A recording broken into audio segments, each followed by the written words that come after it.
Hello everyone, আজকে Sunday, তাই চলে এলাম মায়ের একটু হেল্প করতে। হেল্প মানে ওই হাতে হাতে একটু এগিয়ে দেওয়া। দেখলাম অনেকটাই দেরি হয়ে গেছে, তাই মায়ের অনেকটাই কাজ করে দিলাম।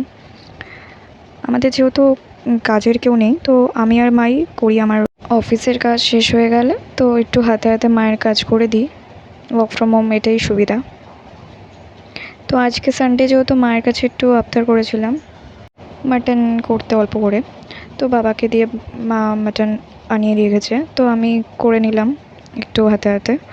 এই মাংসটাকে ধুয়ে নিলাম, তার আগে রসুন ছাড়িয়ে সবই রেডি করে রেখেছি। পেঁয়াজটা মা এসে কাটবে, কারণ ওরকম কুচি কুচি করে আমি কাটতে পারি না, তো সব রেডি করে রাখছি। অনেকেই আমাকে বলে যে আমি নাকি কাজ করি না ঘরের। আমার অফিসের কালিগরা, আমার ফ্রেন্ডসরা সব বলে যে আমি কাজ করি না, কারণ আমার হাতে অনেক বড় বড় নখ, তো আমি কিভাবে করব, ভেঙে তো যায় না, তো সেটাই বলে আমাকে। আমি সাবধানতা মেনটেন করে কাজ করি। আমি ঘরও মুছি, রান্নায় হেল্পও করি। তো এদিকে আমি রান্নায় দিয়ে দিলাম পেঁয়াজটা মা এসে কেটে দিল, আমি পেস্ট করে নিলাম। পেস্ট করে তারপরে এবার ম্যারিনেট করে রেখে দেবো মাটনটাকে। আমি হাত দিয়ে করলাম না, কারণ আমি যা ঝাল দিয়েছি সেটা যদি আমি হাত দিয়ে মাখি তো সেটা আমার হাতটা প্রচণ্ড জ্বলবে।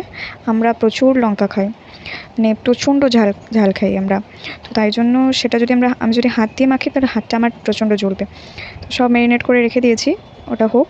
ততক্ষণে বাসনগুলো ধুয়ে আমি আমার যে আমার ভাই আছে ছোট্ট, তার জন্য খাবার রেডি করে নিই। তাকে আবার খাইয়ে না দিলে সে খায় না নিজের থেকে।